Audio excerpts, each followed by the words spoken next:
जिस्म की खुश्की और ख़ारिश ख़त्म करने के लिए अस्सलामु अलैकुम, welcome to my YouTube channel Chutkule TV. आज की जो वीडियो मैं लेकर आई हूँ वो है ख़ारिश के ऊपर। मतलब अगर आपको स्किन पर बहुत ज़्यादा खुजली होती है, ख़ारिश होती है, तो उसका क्या इलाज है? घरेलू इलाज। अच्छा, मैं घरेलू लेकर आई हूँ, दवाइयाँ वगैरह पर बाहर की एक क्रीम वगैरह ये ऐसा कुछ नहीं, ठीक है? कोई टैबलेट वगैरह नहीं, घरेलू इलाज। घर पर ही हम कैसे ट्रीटमेंट करेंगे, ठीक है? कुछ वैसे ही घरेलू इलाज भी हैं और कोई सुन्नती इलाज भी हैं, ठीक है, सुन्नत से। तो मैं दोनों बताऊंगी आप लोगों को, और वो भी बताऊंगी जो मेरे भाई के साथ, मेरी बहन के साथ हुआ है, ठीक है, वही ख़ारिश पर। और फिर मेरे बहन ने और भाई ने क्या लगाया जिससे वो ख़ारिश ख़त्म हो गई।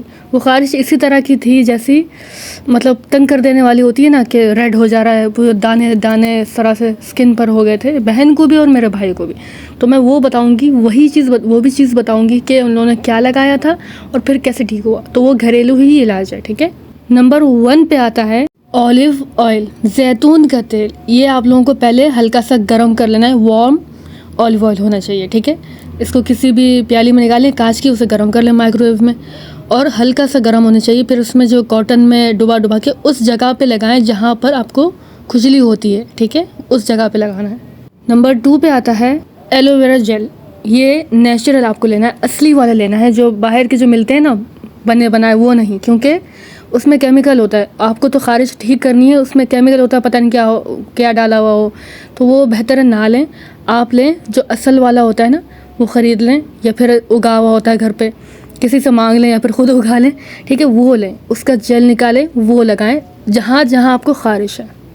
और नंबर 3 पे आता है नीम के पत्ते, ठीक है। इसको आप जो है इससे नहा भी सकते हैं, और ये जो है इसका क्या है कि आप लोग जो है इसको पेस्ट बना लें, ठीक है, थोड़ा सा पानी डालकर पेस्ट बना लें, और वो जहाँ जहाँ खुजली होती है उधर लगाएं। और इसके अलावा दूसरा तरीका ये भी है कि नहा भी सकते हैं इसके पानी से, ठीक है। नंबर 4 पे आता है विनेगर, खल, ठीक है, जो इसको सिरका भी बोलते हैं, हाँ सिरका, ठीक है। वो भी आपको मतलब आपको पानी लेना है, पानी में थोड़ा सा ये खल डालकर जो है भी लगा सकते हैं, और डायरेक्ट खल भी लगा सकते हैं, ठीक है, खुजली की जगह पर। ये तो इसके लिए, इससे ना क्या क्या फ़ायदे हैं, मतलब अगर एक्जिमा है, एक्जिमा पे लगा दें, ठीक है, अगर ख़ारिश होती तो उस पर लगा दें, या कीड़े ने काट लिया है, मकड़ी ने काट लिया है, तो उस पर भी लगा सकते हैं, ठीक है। उससे ये बहुत सारे इसके फ़ायदे हैं। इसको तो रखना ही सुन्नत है, मतलब घर में ये रखो, ये सुन्नत है। खल को, विनेगर को घर में रखना चाहिए, ठीक है। तो अब 2 तरह के खल भी होते हैं, 2 तरह के होते हैं ना, एप्पल साइडर होता है और जो दूसरा एक वाइट वाला है। दोनों में से कोई सा भी मसला नहीं है, दोनों यूज़ कर सकते हैं जहाँ पर खुजली है, जैसे मैंने बताया, ठीक है। और पी भी सकते हैं, जैसे हाफ़ गिलास में जो है एक ढक्कन डालकर पी लें, तो ये अंदरूनी भी फ़ायदा पहुँचाएगा, जो भी ख़ारिश के जो रीज़न है ना वो ख़त्म करेगा। अच्छा हाँ, खल का एक और भी है कि जिसके ऊपर जिन या जादू कुछ है ना, उनको भी पिलाएं तो अच्छा है, उनसे उतर जाएगा वो, उनके ऊपर जो भी है, ठीक है, इंशाअल्लाह। नंबर 5 पे आते हैं ख़ारिश की जगह पर आप ये कोल्ड क्लॉथ होते हैं अपने ख़ास मिलते हैं, ये लगा रख सकते हैं, या फिर ख़ुद ही जो है बर्फ़ डालने कपड़े में वो रखें, ठीक है। या फिर इस तरह के जो मिलते हैं वो उसमें जो है ठंडा पानी डालकर या फिर पानी भर कर इसको फ्रिज में रख दे, ठंडा हो जाएगा, तो उसको यूज़ कर सकते हैं। या फिर ठंडा पानी लेकर उसमें जो है कोई भी कपड़े को डुबा कर निचोड़ के खुजली की जगह पर ये लगा सकते हैं, ये भी बेहतरीन है। नंबर 6 पे आता है, देखें, खुजली का रीज़न होता है ड्राइनेस। अगर ड्राइनेस हो ना आपकी स्किन पे, जिसकी वजह से जो है फिर खुजली होने स्टार्ट होती है, तो आप ड्राई नहीं रखें, ड्राई अपने बिल्कुल भी नहीं रखना। हर वक्त लोशन वगैरह लगाते रहना है। बेबी लोशन हो तो ज़्यादा अच्छा है, क्योंकि उसमें केमिकल बहुत कम होता है, वो लगाएं, बहुत ज़्यादा अच्छा है, ठीक है। या फिर ऑयल लगा सकते हैं, ऑलिव ऑयल, पूरी बॉडी पे ऑलिव ऑयल बैठ के लगाएं, नॉर्मल, मतलब गरम नहीं, गरम तब वहाँ लगाना है जहाँ जहाँ आपको खुजली हो रही है, ठीक है। वैसे अगर लगाना है आपको, सोने से पहले जो है मालिश करें अपने बॉडी पे ऑलिव ऑयल या कोई भी ऑयल जो आपको पसंद है। कोशिश यही करनी है कि ड्राई नहीं रहने देना स्किन, ठीक है, ड्राई ना रहे, हर वक्त मॉइस्चराइज रहे, मतलब मॉइस्चराइज करते रहना है, क्रीम या ऑयल। नंबर 7 पे आती है सुन्नत से इलाज, मतलब मिट्टी। आप लोग सोच रहे होंगे मिट्टी से कैसे इलाज, भाई कितनों को ये पता होगा, कितनों को नहीं पता होगा। जिसको नहीं पता और पता है वो बता सकता है कमेंट में, ठीक है।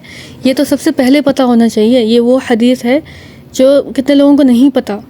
इलाज है थूक और मिट्टी। किस तरह से इलाज करना है मैं बताती हूँ। देखें, आपने पढ़ना है जहाँ पर भी आपको ख़ारिश है ना, उस तरफ कैसे क्या करना है। देखें, आप सबसे पहले उधर आपने जो है ये दुआ पढ़नी है, बिस्मिल्लाह तुरबतु अर्दिना बरीक़ति बादिना युशफ़ा सक़ीमुना बिइज़्नि रब्बिना। ठीक है, इसका तर्जुमा मैं पहले बताती हूँ। बिस्मिल्लाह, इसका सबको तर्जुमा पता है। तुरबतु अर्दिना, तुरबा का मतलब होता है मिट्टी, अर्दिना मतलब ज़मीन। ठीक है, ज़मीन की मिट्टी।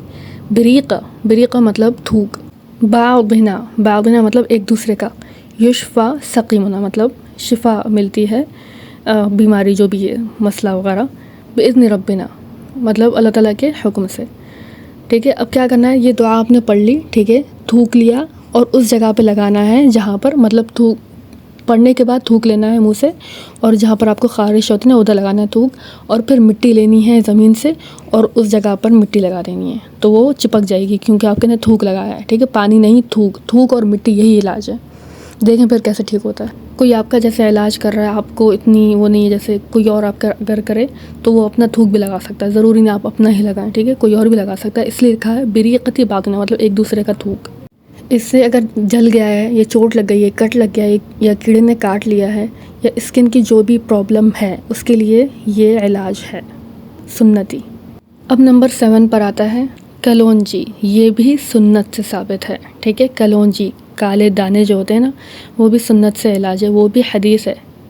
हदीस क्या है, क़ाल रसूलुल्लाह सल्लल्लाहु अलैहि वसल्लम इन्न हादी हब्बा सौदा। हब्बा सौदा यही होता है कलौंजी। ठीक है, काले दाने, हब्बा मतलब दाने, सौदा मतलब काले। शिफा मिलती है मिन कुल्ली दा मतलब हर बीमारी से, इल्ला मिनस्साम लेकिन मतलब साम का मतलब मौत के अलावा सारी बीमारियों का इलाज कलौंजी से है। सुभान अल्लाह। तो कैसे इलाज है इसका, आपने रोज़ एक चुटकी कलौंजी खानी है पानी के साथ, जैसे दवा खाते हैं ना वैसे पानी के साथ। बच्चों को भी खिलाएं, ख़ुद भी खाएं, सब खाएं। देखें फिर किस तरह से हर बीमारी का इलाज आपको मिलता है। खुजली भी है जिस्म में, या फिर जो भी मसला है, जो भी मसला है बॉडी में, मतलब देख लें आप ख़ुद देखें, हदीस में लिखा है मौत के सिवा हर बीमारी का इलाज कलौंजी से है, कलौंजी के दानों से। ये भी हदीस शायद कितनों को नहीं पता होगी, है ना। इस पर अमल करें, इंशाअल्लाह आपको जो भी मसला है ठीक होगा। कलौंजी तो अल्हम्दुलिल्लाह हम सब खाते हैं डेली बेसिस पे, इसको छोड़ना नहीं है। आप लोग भी ना छोड़ा करें, सबको खिलाएं। अच्छा, दूसरी बात जो मेरे भाई ने और बहन ने लगाया था वो मिट्टी थी। ठीक है, जिस तरह से मैंने मिट्टी लगाना बताया उस तरह। और मेरे भाई, सबसे छोटे भाई को एक्जिमा भी हुआ था, उस पर अम्मी ने लगाया था उससे विनेगर, उससे उसे शिफा मिल गई अल्हम्दुलिल्लाह। तो और भी मैंने जो बताए हैं वो सारे ही आजमाए हुए हैं, इसलिए आप लोग आराम से अप्लाई कर सकते हैं, आराम से लगा सकते हैं, कोई मसला नहीं है इंशाअल्लाह। तो यहाँ वीडियो का एंड होता है, वीडियो ख़त्म होती है। Like share subscribe, मास्सलामा।